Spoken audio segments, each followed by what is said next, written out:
Sharing pengaman sosial itu sedang dipersiapkan oleh kantor pos. Dananya hari Kamis masuklah ke sini, ke pos kita ini, ke kantor pos Bendahara Negara. Mungkin hari Jumat ada persiapan pendek ya. Jadi hari Senin secara resmi kita gulirkan ke 46.000 keluarga. Itu fixnya 46.000 Ya, atau 46.000 lebih lah sedikit, 45.000 berapa? 46.000, masing-masing 600.000 rupiah. Pak, ini masih data lama atau data yang terbaru? Ini data lama.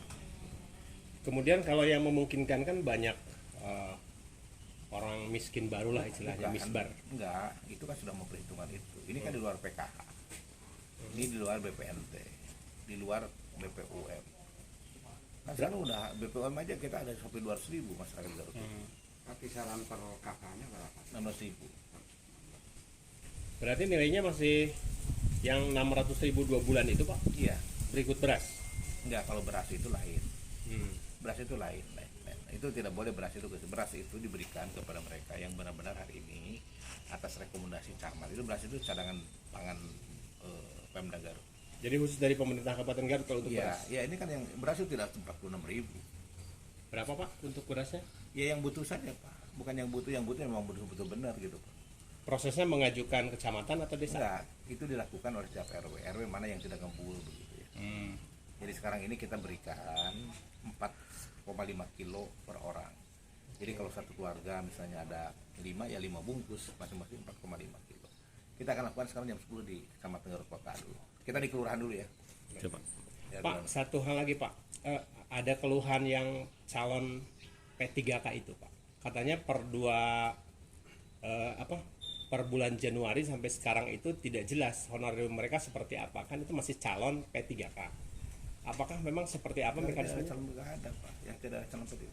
Yang sekarang ada itu P3K yang sudah janji itu sudah dibayar 1 Juli kemarin. Sudah. Kalau yang mereka Yang mengeluhkan 1.000 orang. itu, Yang mana yang guru itu, guru yang mana Pak? yang guru bantu katanya. Nah, guru bantu saya nggak tahu. Guru bantu kan sudah dibayar dari provinsi. Oh, provinsi.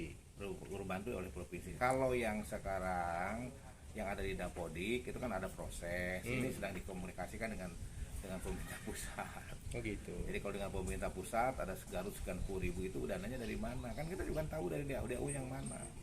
Karena kami pun kan ada untuk SPM, karena untuk infrastruktur 25% sudah habis. Oke. Jadi kami sudah tidak tahu dari mana untuk sumber-sumber penganggarannya. Tapi kami berusaha ya. Kalau memang misalnya pemerintah pusat menyatakan bahwa sudahlah semua dana infrastruktur tidak ada, ya sudah nggak apa-apa. Tinggal dialihkan gitu Pak? Dialihkan, tidak ada pembangunan, sudah. Memang itu aja. Jadi kita ada dua di satu sisi misalnya mandatori ke kami dari dana transport umum itu 25% harus digunakan untuk infrastruktur. Habis itu. Jadi kalau 25% itu untuk infrastruktur itu harus 425 miliar. Kemampuan keuangan real sekarang setelah dipotong 5%, kami hanya punya uang 350 miliar.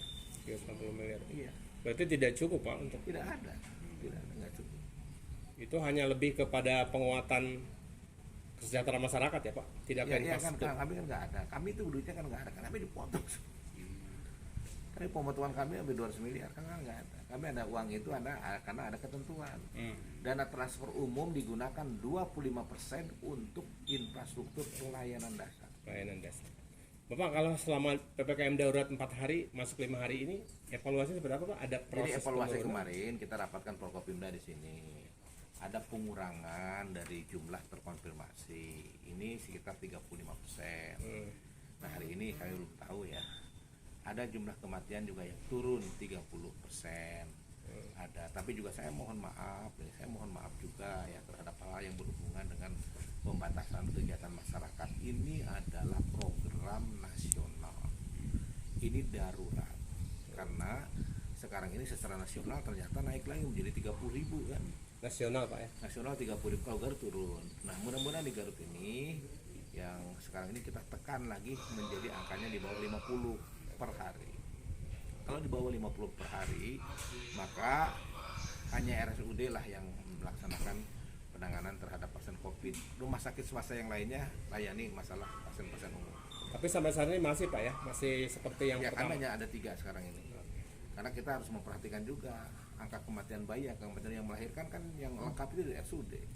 Rumah sakit lain kan belum lengkap. Kita juga harus memperhatikan yang lain. Baik, makasih Pak. Makasih.